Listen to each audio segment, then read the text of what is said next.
Hemayetpur bus stand,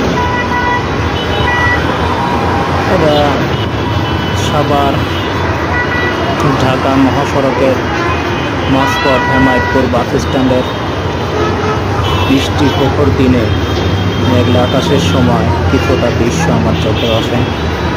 সেই সময় আমি ওভারব্রিজের উপরে দাঁড়িয়েছিলাম। দাঁড়িয়ে থাকা অবস্থা কেন যেন মনে হলো স্ক্রিনটা রাখা উচিত, কারণ ওভারব্রিজ থাকা সত্ত্বেও অনেক মানুষ নিয়ম শৃঙ্খলা ভেঙে রাস্তা পারাপার হচ্ছে। আসলে এইসব কারণে রাস্তায় একটা দুর্ঘটনা ঘটার সম্ভাবনা থাকে। তাই আপনারা যারা আমার ভিডিও দেখতেছেন অবশ্যই আপনারা এই ধরনের কোনোভাবে কাজ করবেন না। একটু দেরি হলেও কষ্ট হলেও ওভারব্রিজ পার হয়ে যাবেন, কারণ সময়ের চেয়ে জীবনের মূল্য অনেক বেশি। সবাইকে ধন্যবাদ আমার ভিডিওটা দেখার জন্য। অবশ্যই আপনার থেকে আসবেন।